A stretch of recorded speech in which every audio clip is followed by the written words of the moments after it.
Ja, Jori, baie dankie dat ek hier kan wees. En julle mag dalk nie weet nie, maar dit is my so lekker om hier aan te kom net nou en ek sien so baie bekende gesigte. Maar sonder dat julle dit miskien weet, hierdie gemeente het 'n baie belangrike rol in my eie teologiese en geestelike vorming gespeel. As student het ek baie hier kom besoek en ek en Johan dis nou Johan van Skalkwyk en Steven Heinz mekaar goed geken. So hierdie gemeente het vir my regtig baie beteken in terme van bedieningsstyl ook. So dankie dat ek vanmôre hier kan wees. Kom ek begin miskien net met die volgende vraag en dis baie intentioneel. Is jy 'n vuur of is jy 'n kers? Die rede hoekom ek vra is hierdie twee goed het dieselfde substansie, maar dit word heeltemal verskillend beleef. 'n Kers word maklik doodgewaai deur die wind. Ek onthou ons het een keer aan ons gemeente ons wou 'n oggend illustrasie maak met 'n kers. Ek wil die kers aansteek daar op die verhoog en ek kan nie die ding aan nie want die aircon langs die kante blaas op die verhoog. Ons kon nie die ding aankry nie. Ons moes actually die aircons afsit sodat ons die kersie kon aan die gang kry. 'n Kers word maklik doodgewaai deur die wind. Maar 'n vuur bestaan uit dieselfde substansie as 'n kers, maar jy weet as jy braaivleis maak en jy bou jou vuur en is nou lekker aan die gang, hoe harder jy blaas, hoe lekkerder brand die vuur. So die vuur floreer op wind. Maar 'n kers word maklik doodgewaai. Nou hierdie voorbeeld kom uit die boek van eintlik 'n sekulêre filosoof, Nassim Nicholas Taleb. Hy sê ons samelewing wêreldwyd vandag is vir die eerste keer soos kersse geword. Ons word maklik doodgewaai deur die wind, deur storms. Ons is nie meer so veerkragtig soos wat die mensdom was 'n hele paar jaar gelede nie. Ons het baie meer broos geword, sê hy.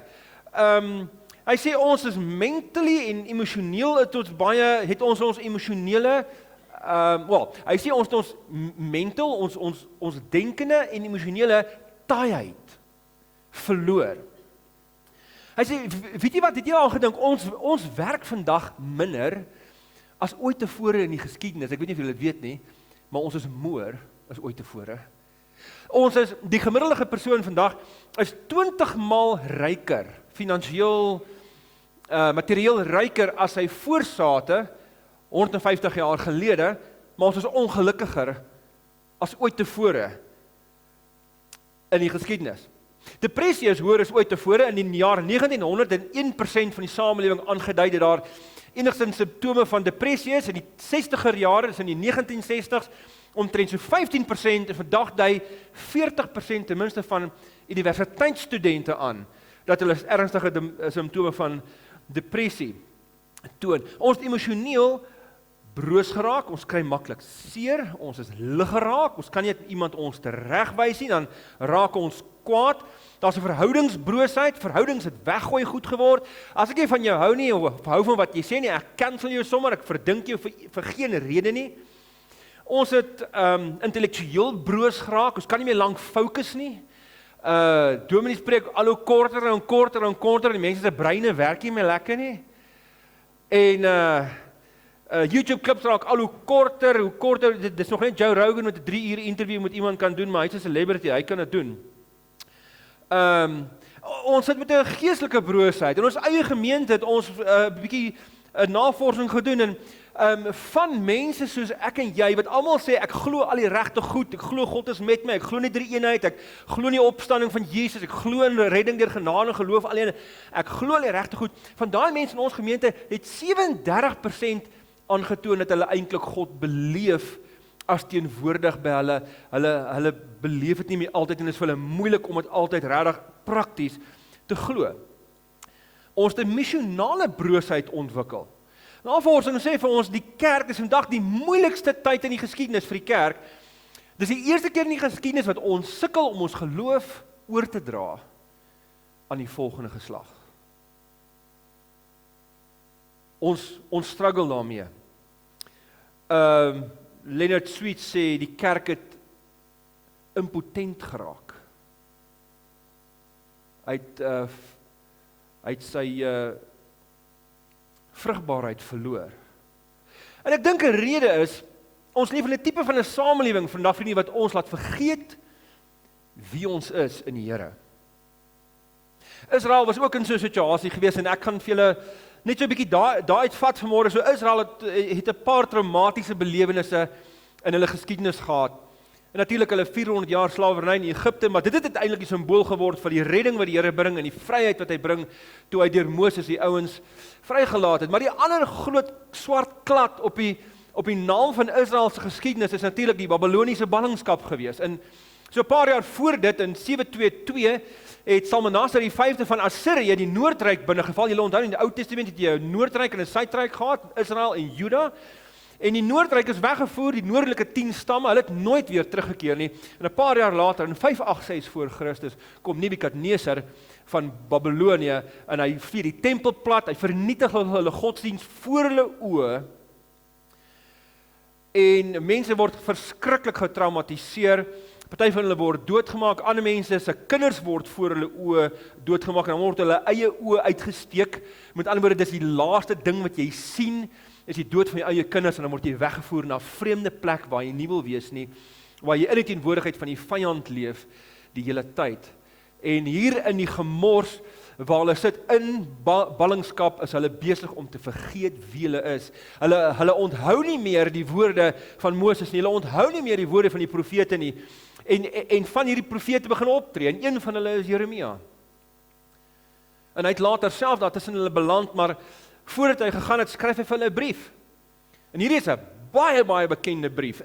Julle gaan dit dadelik herken as ek dit vir julle lees. En dis egter dink ek een van die tekste wat so misbruik word vandag dat ons nie weet hoe ons dit het nie. So kom ons lees in Jeremia 29 hier vanaf vers 4. Daarso skryf die profeet die volgende. Daar staan: "So sê ek, die Here, die Almagtige."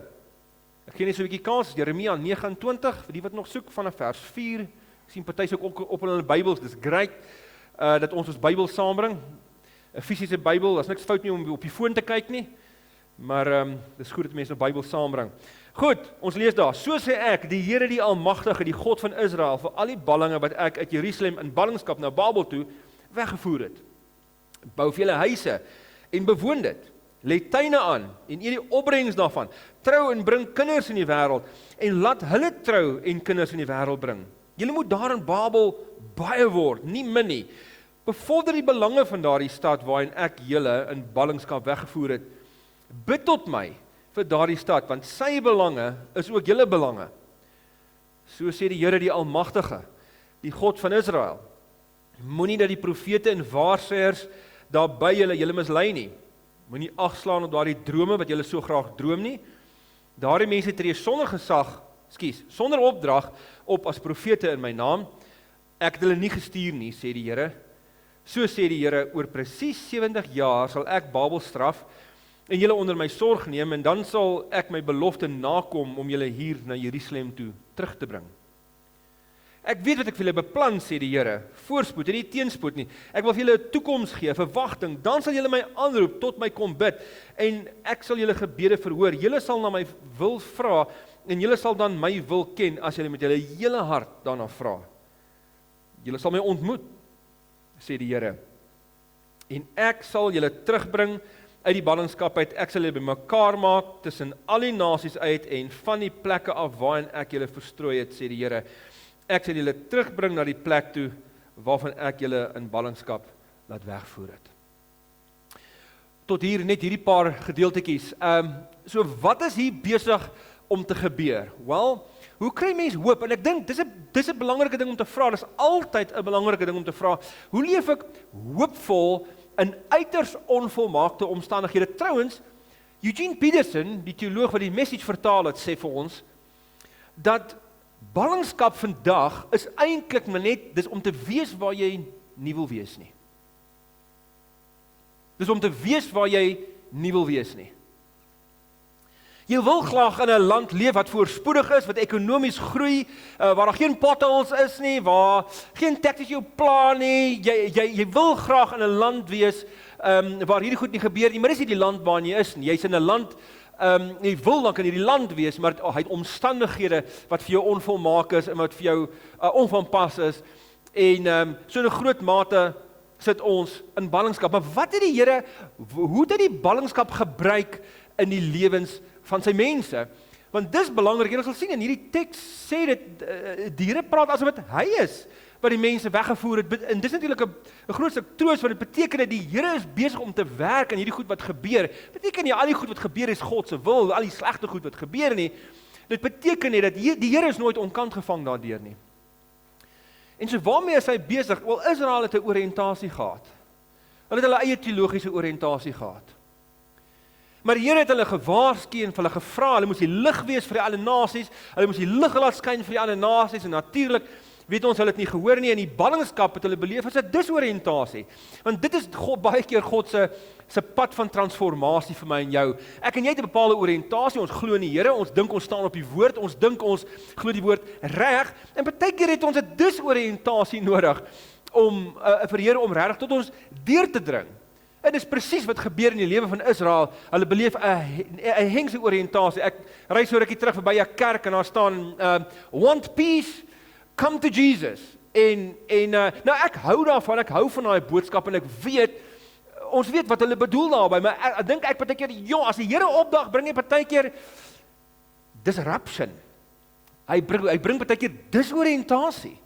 Waar die Here aan die werk is dit nie altyd so lekker en gemaklik nie. Ja, as ons die Here vertrou, dan kan daar 'n vrede in ons gemoed wees. Maar hoe het die Here hierdie ding gebruik? Hulle het 'n disoriëntasie beleef, en in 'n disoriëntasie, in dinge wat gebeur in jou lewe wat nie jou ideaal is nie, waarvoor jy nie altyd gevra het nie, dis gewoonlik waar die Here werk aan jou heroriëntasie. Dan heroriënteer jy totdat jy met 'n goeie teologie sit, met jou Bybel op die skoot, deur al die goeders dink en so meer. So, hoe in 'n land soos Suid-Afrika, en ek weet ons erken, ons wonderlike dinge in hierdie land van ons, maar daar is ook dinge wat gebeur, wat ons nie van hou nie, en die politiek is in so 'n lekker gemors, man, dit is so volatile, soos 'n lucky packet. Jy weet nie wat gaan vandag gebeur nie. Jy maak op en kyk, wat gaan vandag gebeur, want enigiets in hierdie land is moontlik. Lank terug, toe ek vir die eerste keer sien, toe ons in loadshedding is, en ek sien hier sommer 'n ou besluit, hy gaan sommer die rigting wys, jy weet, en hy staan daar, jy weet net soos wat die ouens nou maak, met 'n verkeerslig, en ek lag en ek dink, my maggies, dis net in 'n land soos Suid-Afrika, waar so iets kan gebeur. Is dit nie amazing nie? Dis hoe die Here in ons land werk. Maar ek het vir julle 'n paar punte saamgebring vanoggend. Hoe heroriënteer jy jouself na hoop toe? Wat doen jy wanneer jy voel jou land is in ballingskap? Wat doen jy wanneer jy voel dinge is nie ideaal nie? Jy het nuus gekry wat jy nie verwag het nie van die dokter, of jy het eenvoudig net nuus gekry in verband met jou werk, of miskien sit jy al 'n paar maande daarsonder. Hoe leef ons met die hoop van die Here in ons lewens? Ja, dit is so belangrik, en die Jeremia skryf hierdie brief om die mense te herinner aan waarom die Here vir Abraham geroep het in die eerste plek. So die eerste puntjie is net dit: aanvaar God se heerskappy. Aanvaar God se heerskappy. Nou dit is eintlik 'n baie vanselfsprekende ding in hierdie teksgedeelte. Die Here sê vir Israel, wat voel hulle is waar hulle nie wil wees nie. En hy sê eintlik vir hulle, ek's besig om te werk, jy is waar jy moet wees. Jy is waar jy moet wees. Moet dit nie persoonlik vat, wat gebeur dit partykeer, dan kom dinge oor ons, partykeer is net die Here wat besig is om te werk, so aanvaar sy heerskappy, aanvaar dat hy weet wat hy doen, aanvaar dat hy steeds by ons is, niks kan ons van sy liefde skei nie, aanvaar die feit dat hy besig is met die geskiedenis, aanvaar die punt dat dit was nog altyd so, selfs onder sy heerskappy, die boodskap van die koninkryk sê ons nou juist vir ons. God se regering is hier, maar dit is nog nie voltooi nie. Dit word voltooi eendag as Jesus terugkom, en Jesus vertel hy mooi gelykenis in Matteus 13, dan sê hy, die onkruid gaan saam met die koring groei in hierdie tyd, die goeie gebeur saam met die slegte, ons gaan mooi en lelik beleef in hierdie wêreld, dit is nog altyd so, sedert ons mekaar uit die paradys uitgeëet het in Genesis 3. Was nog altyd so. Niemand pik op jou nie, niemand het weinig kwaad vir jou nie, die lewe was nog altyd so, jy hoef nie by bed te gaan lê in die fetusposisie in die punt van jou kussing suig nie.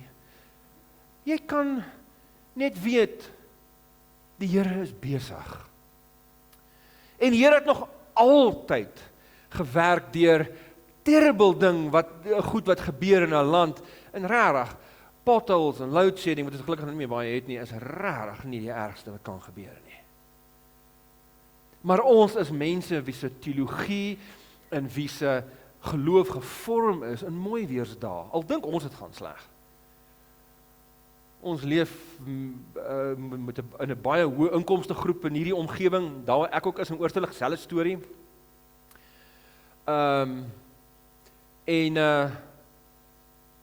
Die Here sê, vertrou my heerskappy, en dit beteken ook, want ek dink baie van ons onthou 'n verlede wat beter was, en wat gemakliker was, wel vir ons in elk geval, dalk nie vir al die inwoners van die land nie, maar vir baie van ons is dit definitief, was daar 'n tydperk waar dit beter was, en mense kan so maklik ontmoedig word, wanneer jy sien, hoe gaan die dinge fisies, materieel achteruit.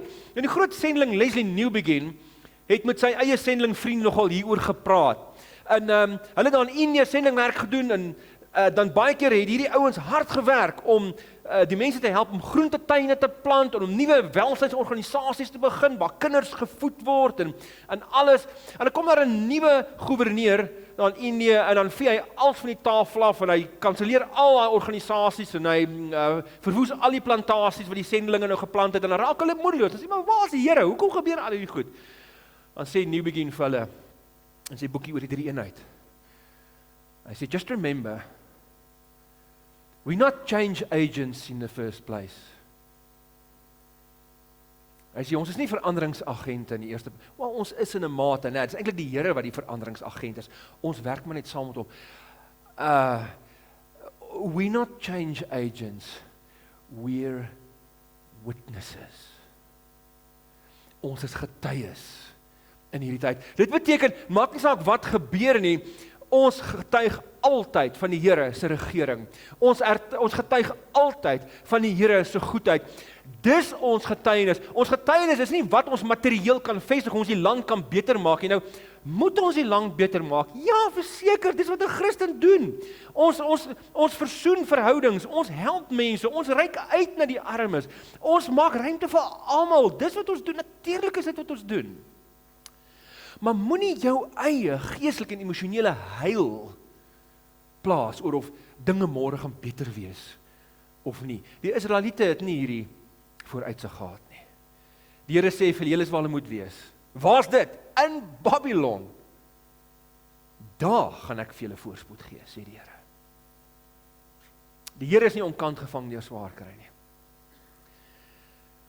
Die tweede puntjie, ons moet aangaan. Die tweede enetjie is, ons het net nog gesing, ons is die lig. Die Here gebruik ons, sê, ons moet die lig dra, ons is gestuurdes. So wat beteken dit? Dit beteken, bevorder die belange van die vyand. Dis 'n bietjie wild. Wie is die vyand in Israel? Hulle ontvoerders. Israel, wat moet julle doen? Nee, hierdie ouens wat julle weggevoer het, wat julle kinders doodgemaak het voor hulle oë, bevorder hulle belange. Bid vir hulle. Bid vir hierdie mense. Bid vir hierdie vreemde plek, waar jy net heidenliedjies hoor en jy verstaan nie wat aangaan nie. Bid vir hulle en maak hulle belange joune. Nou, ek weet nie wie beskou jy as jou vyand in Suid-Afrika nie. Ons dink eintlik ons het vyande, maar ons het nie regtig vreeslike vyande in 'n ware sin van die woord nie. Maar ons het mense wat dit vir ons ongemaklik maak, ons het mense wat ons dink hulle maak droog. Ek dink byvoorbeeld verseker die ANC regering is besig om gruwelooslik droog te maak, maar ek is nie vreeslik in die politiek nie, dit pla my ook nie reg vreeslik nie. Ek dink ons moet betrokke wees, definitief. Maar wie sien jy ook al as die vyand? Ons kom nogal agter in party van ons omstandighede, as mense om nou prakties te dink, wie is jou vyand? Mense dink nogal partykeer die taksies op die pad is hulle vyand. Kyk, hier by die kerk is ons nou maklik. Hier is ons almal Christene, ons hak, man, jy hak almal teen hulle wil, jy weet of hulle dit nou wil hoor of nie, as hulle wil gehak wil word of nie, jy weet, en jy doen, jy parkeer areas as Christene, en jy broer, ry jy eers, nee man, ry jy eers, wie man, kyk maar ry man, ja. En as jy uit op die pad, en die eerste taxi swaai voor jou in, en jy waai vir hom net een vinger,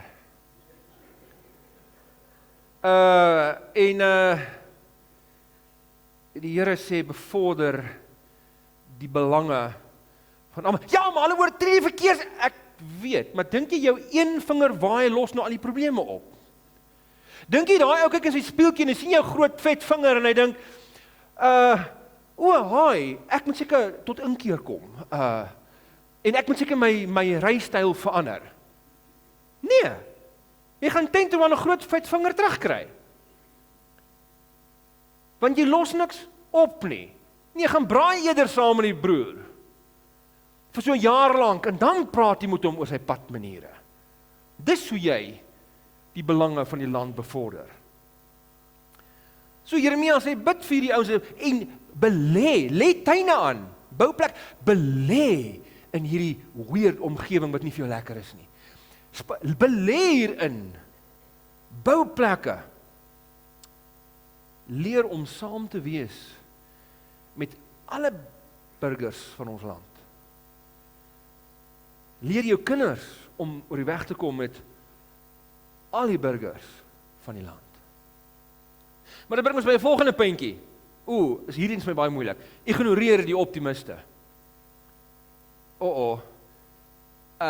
Kyk, my vrou sê, ek irriteer haar met my optimisme.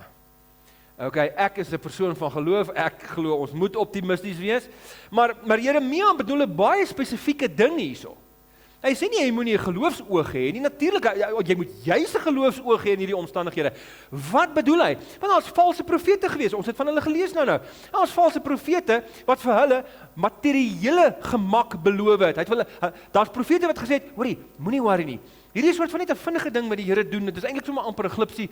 Ons gaan binne 'n jaar of 2 terug wees in Jerusalem. Moenie worry nie. Hulle het materiële welvaart beloof vir die mense. Hulle gesê moenie worry nie. Al hierdie uiterlike dinge gaan verander. Jou uiterlike wêreld gaan môre verander. Die Here gaan dit doen. Moenie worry nie. En Jeremia sê, ignoreer. Wat wil Jeremia doen? Wil hy hulle hoop wegvat? Nee. Hy wil hulle vals hoop wegvat. Hy sê, moenie jou persoonlike geluk bou op die feit dat die potholes môre weg gaan wees nie. Werk aan die potholes, werk daarvoor, doen dit, is deel van ons roeping, maar moenie nie as jy so 'n ou bietjie van 'n hukkie vang as jy deur 'n pothole ruil, jy weet, 'n hele woordeboek skryf nie. Dit was nog altyd so gewees, en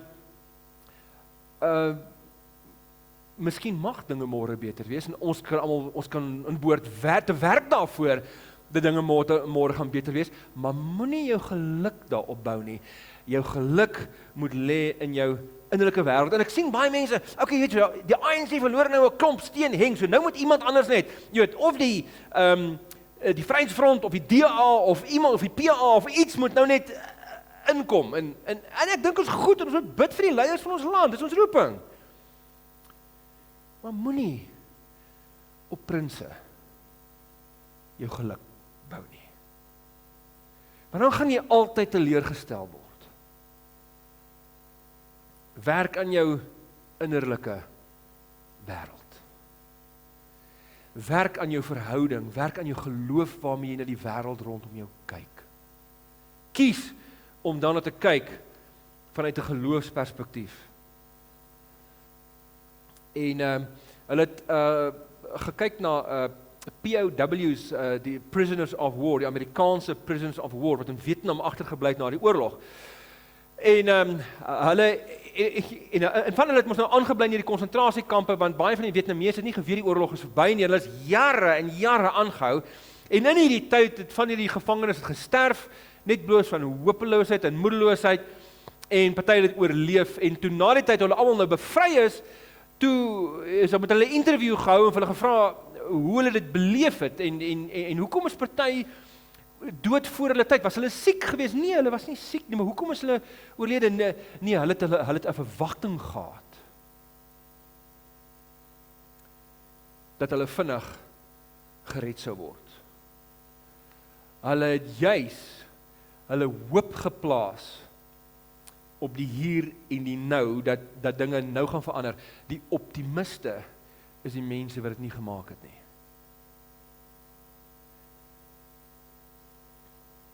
Want hulle het onrealistiese verwagtinge gehad.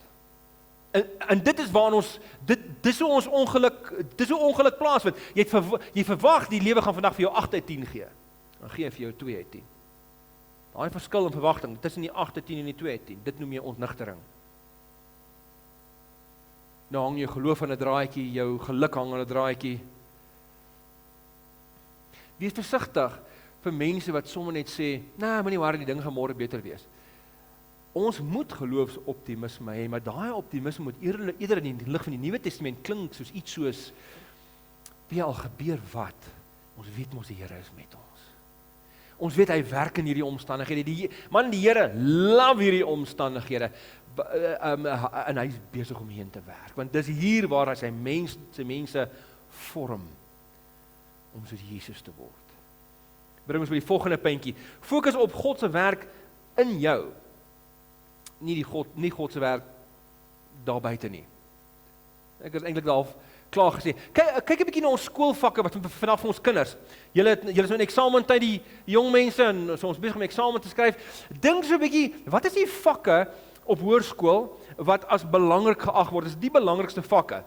Ek praat nou so baie in die algemeen. Afrikaans, Engels, aardrykskunde, biologie, wetenskap, jy weet, wiskunde, ekonomie, bedryfsekonomie.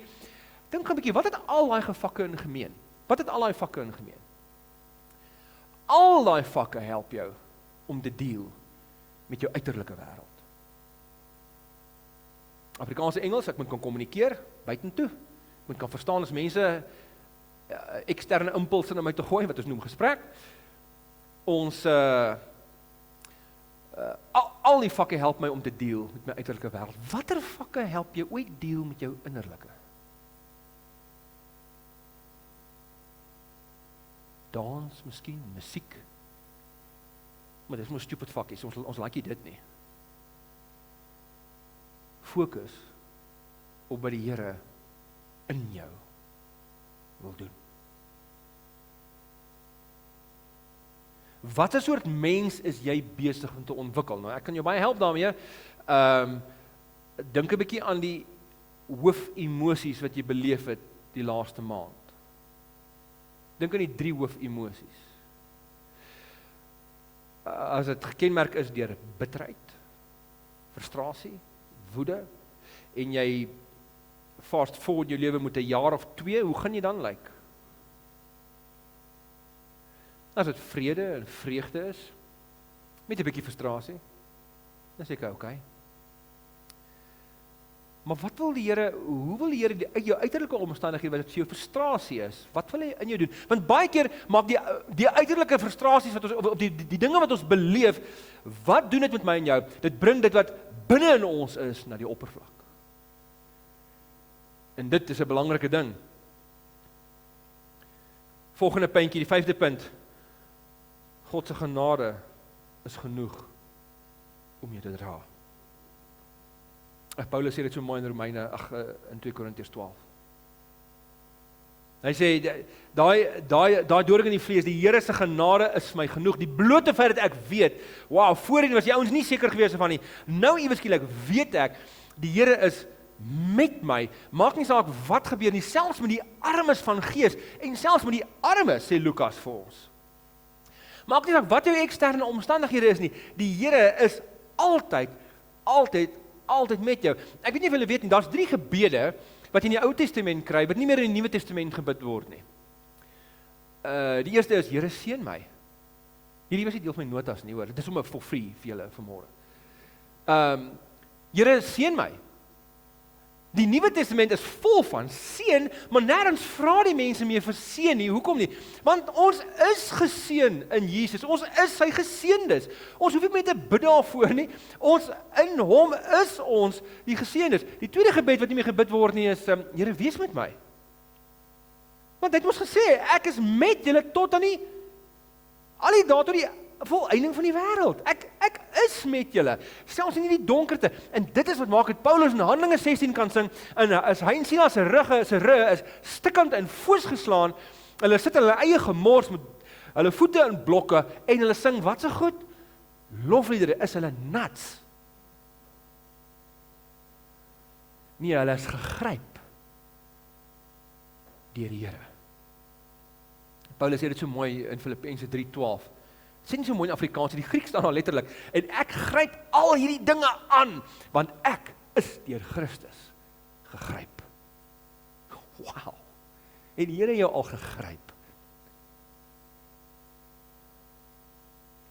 Want as hy het, dan sien jy dinge, dan sing ons lofliedere in die moeilikste omstandighede. Miskien is jou geloof nie vanmôre daar nie. Ons verstaan. Ons almal groei in ons eie tempo. Ons weet. Maar wow, ek het vir die Here gesê, enige as ek groot is, wil ek soos Paulus wees. Sy genade is genoeg.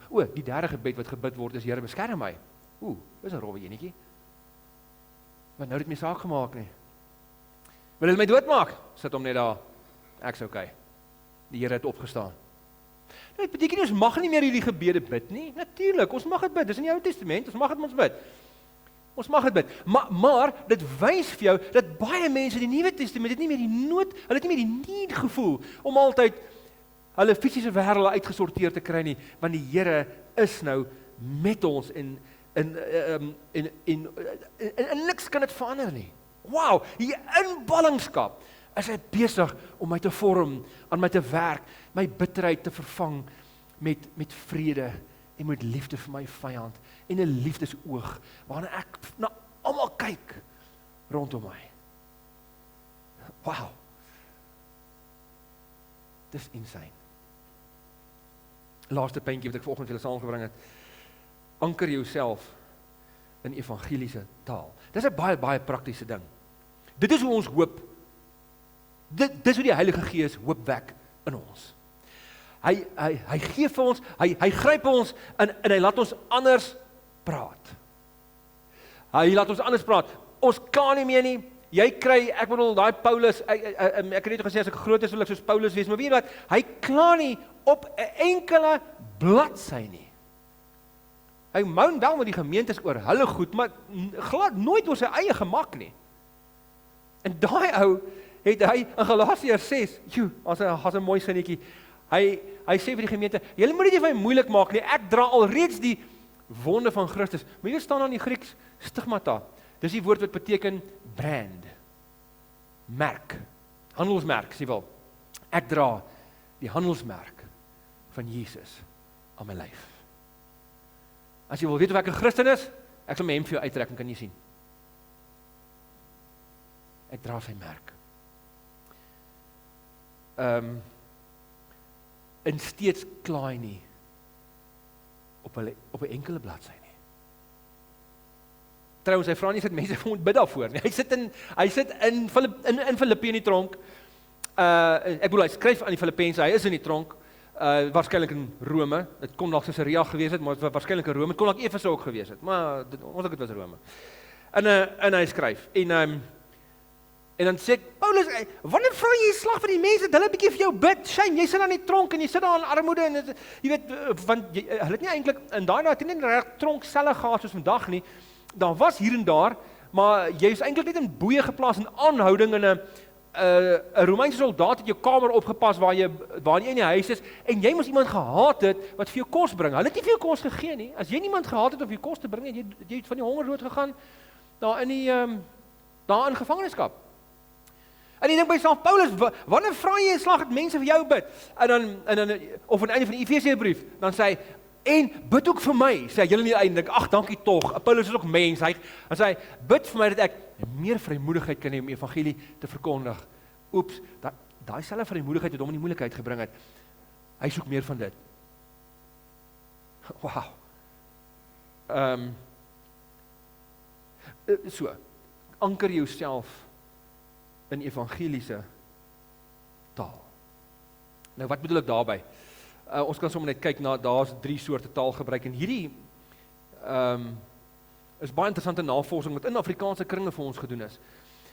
Jy kry giftige taal, dis aggressief, verneig, negatief, angstig, dominerend, sinies, pessimisties, slagoffer, passief, puntenerig, bitter, taktloos, ongeduldig. As 3 tale uit jou mond uitkom, dan jy weet, wanneer jy in 'n moeilike tyd gaan, dan weet jy dis wat binne is.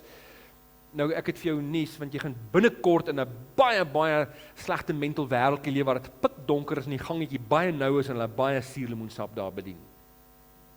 Nie 'n lekker plek om te wees nie. As dit die taal is wat jy gebruik, sterkte vir die pad.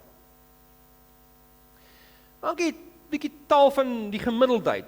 So lusteloos, energieloos, vaal, vervelig, verveeld, gewoon, okay, oninspirerend, wishy-washy, ongeërg, moeg.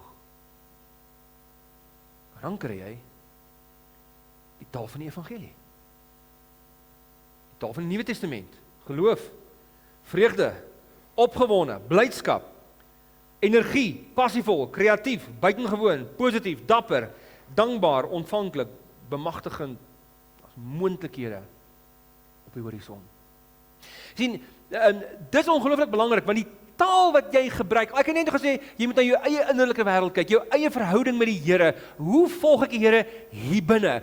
Hoe behou ek my hoop en my vreugde? Hier is een van die primêre dinge wat die Heilige Gees gebruik in ons lewens. Gebruik die taal van geloof. Ja, dinge is nou bad, maar die Here is op die troon. Laat dit laaste gesê word nie, ek weet, dit is seker verkeerd, ek weet die Here is hier iewers, maar hy is maar bad. Nee, jy sê die verkeerde kant om, jy ander kant om sê. Ja, is bad, ek weet. Ag, dankie tog die Here is met ons. Nou, ek bedoel, en wie was die snaakste plek, waar mense altyd kerk en kla en moan, is by die braaivleisvuur, terwyl hulle besig is om net sulke lekker dik steaks te braai. Gee, dude. Ek dink ons het terapie nodig. Ek is een keer, daar was baie goeie vriende van ons, hulle bly vandag op die Wesrand, en hulle is soort van, hulle is Engels, en ons het baie saam met hulle gekuier, en hierdie meisiekie, die dogter van hierdie vriende van ons, toe sy in matriek was sy omring deur 'n klomp vriendinne wat haar verskriklik teleurgestel het, haar eintlik op die ouend geviktimiseer het, en so 'n oulike meisie, ek kan nie glo mense doen dit met mekaar op skool nie, dit doen net, ons volwassenes doen dit ook, maar en ons sit die aand aan tafel, dit is 'n Vrydag aand, ons eet lekker saam, ons praat nou soms 'n bietjie oor 'n broodjie breek. Hulle is nie gelowige mense nie. Praat ons oor haar omstandighede en sy sê vir my, sy sê oom, sy het altyd met my Engels gepraat, maar sy het altyd oom genoem. Sy sê, oom, don't you think I should just become a bitch? Nou dink ek, okay, is nou belangrik hier wat 'n mens nou sê. Ek sê vir haar, well, that's certainly a possibility. But I can tell you one thing, I've never met a happy bitch.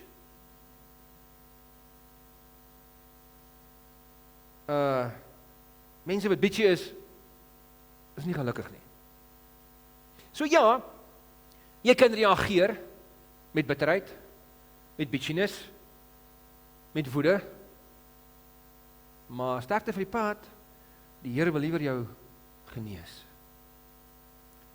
Hy wil liewer in jou 'n nuwe hart skep. En hoe doen hy dit? Hy leer jou om anders te praat. Nou kan mense maklik sê, maar wait a minute, is dit nie fake nie? Ek voel nie nou lus om hierdie persoon te vergewe nie. Ek voel nie lus om, wat ek is nou kwaad. Is ek nie fake as ek nou maak asof ek nie kwaad is? Nee, jy is nie fake nie, dink gou 'n bietjie daaraan. As mens jou definisie van fake gebruik, so antwoord ek voel iets en ek kan nie uitdrukking daaraan gee nie. As dit vir jou fake is, wanneer in jou lewe, in watter fase in jou lewe het jy die onmiddellikste uitdrukking gegee aan hoe jy voel? Was nie toe jy 'n babatjie was nie? As jy honger is, dan skree jy. Jy soek bottel, en soek dit nou. As jy doek fyn is, dan skree jy. As jy siek is, dan skree jy. Jy gee dadelik uitdrukking. Gelukkig tog, dit is goeie ma's en pa's, dat ons probeer volwasse kry langs die pad. So, in hulle journey, om ons volwasse te maak, leer ons langs die pad, ek voel nou wel hierdie, maar ek gaan uitdrukking gee aan my gevoelens? Nee, eerder aan my geloofswaardes. Want dit is wanneer ons fake is. Wanneer ek geloofswaardes het, maar ek tree die teenoorgestelde op. Wanneer ek teen my gevoelens kies ter wille van my geloofswaardes, is ek nie fake nie. Ek is volwasse. Dis die definisie van volwassenheid. Ek het nou lus om hierdie blikskottel te vermoor op die pad, maar ek gaan die regte ding doen, want ek is gehoorsaam. En dit is hoe die Here jou lewe verander. Skep positiewe taal. En ek praat nie van positive thinking nie. Ek praat van taal, gewortel in die realiteit van die evangelie. Daar is soveel wonderlike stories in ons kerkgeskiedenis, wat ons kan kyk gaan kyk om bemoedig te word, maar een van die wat my as 'n kind beïnvloed het, toe ek klein was, my pa tot geloof gekom deur die getuienis van hierdie mense. My pa was een van daai mense, voor hy Christen was hy definitief nie 'n Christen nie. Ons was nog 'n bietjie bang vir hom toe ek klein was, want hy het nie die Here geken nie.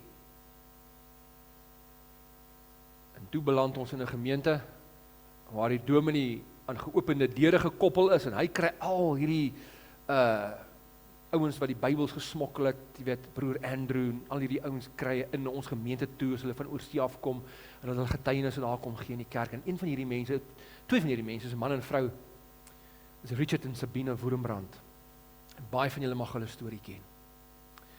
En hulle is daar in Roemenië tydens die Tweede Wêreldoorlog. En hulle twee was albei ateïste. En hulle kom toe tot geloof en hulle gee hulle lewens oor vir die Here. En hier begin hulle tydens die Tweede Wêreldoorlog begin hulle om Jode weg te steek vir die Nazi's. En die Nazi's het dit soort van vermoed, maar hulle kon niks daaraan doen nie. En hulle het 'n hele paar keer vir Richard gevange geneem en vir Sabine. Hulle was 'n paar keer jare lank in die tronk. Sabine se joernaal vertel vir ons een van die kere toe Richard uit die tronk uitkom, toe vra sy vir hom, "How are you? Are you wounded?" Sy sê, "Oh ja, I hurt all over." Het is vreeslik gemartel. En dan sê hy die volgende onder andere sê hy vir Sabine, hy sê, "I was thankful to be among those who were beaten and not those who beat." Dankie tog, ek was nie deel van die slaanders nie. Dis vir my beter om die brand van Jesus te dra as hierdie moeilike omstandighede. En hulle het net hulle vreugde behou. Op 'n stadium te praat sy buurman met hom. En sy buurman sê vir hom, "Hoorie, toe jy nou net weg was nou die dag, die Nazi's was hier. Hulle het jou gesoek." En hy sê vir sy buurman, "I'm not hiding. Trouwens, ek wil graag met hulle praat." Maar Sabina se ouers was op die uithoeke van Roemenië. En eendag hoor sy dat 'n baie bekende Nazi-tiran, Borilla die Slagter het hulle hom genoem, Borilla die Slagter, het 'n skrikbewind gevoer in Roemenië en haar ouers is op hierdie uithoekie van op die grens van Roemenië gevange geneem en hulle is doodgemaak.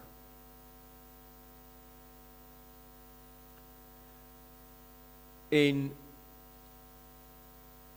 sy is uiteraard baie hartseer en op 'n dag, toe staan Richard, dis nou 'n hele paar maande later, staan Richard met sy buurman en gesels, die enigste buurman wat hom voorheen gewaarsku het. En die buurman sê vir my, "Weet jy ken mos vir Borilla die Slagter." Richard sê, "Ja. Sy buurman sê van, "Hoor jy, hy loseer nou hier, hy het nou 'n kamer hier by my. Hy loseer hier in my huis." Richard sê niks vir Sabina nie. Maar daai aand kan hy nie slaap nie. En hy stap oor en hy sien sy buurman se een lig brand daar waar die loseerkamer is, dis nou Borilla se kamer. En hy klop aan die deur en eintlik gaan sit hy daar by Borilla en hulle begin praat. En op 'n manier kry hy Borilla genooi na sy eie huis. Dus hy kom drink 'n koppie koffie in ons huis en ek wil graag hê my vrou moet jou ontmoet en sy sal vir jou kos maak. En so kom Borilla in hulle huis in Richard hulle sy eie huis. Sabine slaap nog, sy weet van niks. En op 'n stadium toe hulle in sy huis is, toe vertel Richard vir hom die waarheid. Hy sê vir hom, "Jy het my vrou se familie vermoor. Sy lê hierso in slaap." En toe Borilla dit hoor, toe spring hy op, toe wil hy dadelik waai, hy's toe bang. En Richard sê vir hom, "Wag, ek wil nie my vrou moet vir jou kos maak." Ekskuus, hy het eers vir hom gesê, "I'm going to wake up my wife," en hy wil toe net loop, en op 'n stadium sê Borilla vir hom, "There is no God, there is no justice." En Richard sê vir hom, "There is, and I'll show it to you in a moment." My vrou lê hierso, wie se ouers hier doodgemaak het. Ek sal vir jou bewys dat God werklik is. ek kan voorspel wat sy gaan doen, as ek haar wakker maak en sê, die moordenaar van haar ouers staan in ons sitkamer. Sy gaan vir jou vra, of sy vir jou kan kos maak. En op een of ander manier kry hy, vir Borrella oortuig om net daar te was, te wag, en hy gaan maak vir Sabine wakker, en hy sê vir haar, Borrella die slagter, die moordenaar van jou familie, is hier in ons sitkamer. En hy sê, sonder om 'n woord te sê, staan Sabine op, trek 'n kamerjas aan, stap na Borrella toe, gooi haar arms om hom, soen hom op die wang, en sê vir hom, Christ forgave me. He will forgive you too.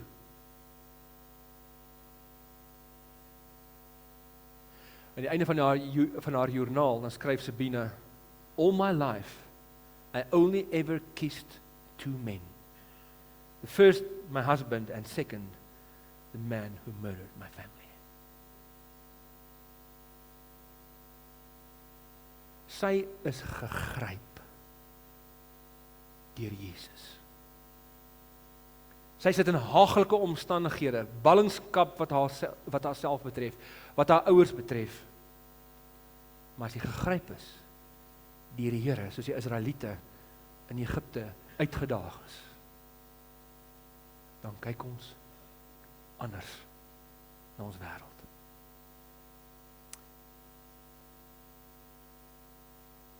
Vir my vriende, vir my broers en susters, ek weet nie waar julle vanmôre is in jou eie wandel met die Here nie. Wat in jou eie innerlike wêreld aan die gang is nie. Of daar meestal vreugde heers, en of jy so broos is, soos wat Taleb sê, ons is. Die Here roep ons, hy nooi ons uit na 'n hemelse manier van leef.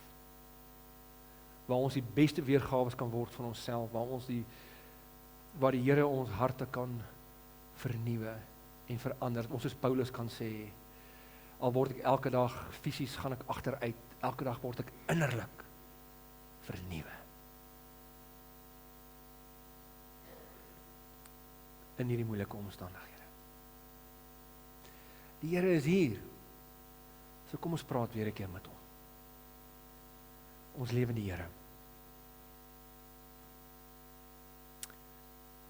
U wat was, of wat is, wat was, wat kom, die Almagtige, ons kniel voor U, Here, ons erken U as die Here van lewe en dood. Ons weet, Here, dat U die opgestaane Here is, ons omstandighede is nie, Caesar is nie, my pyn is nie, my swaar kry is nie, my afdanking is nie, my egskeiding is nie, die Here oor my lewe nie, maar U is. Here, help ons vanmôre net U heerskap, U oorwinnaarskap, net weer te omhels as ons eie.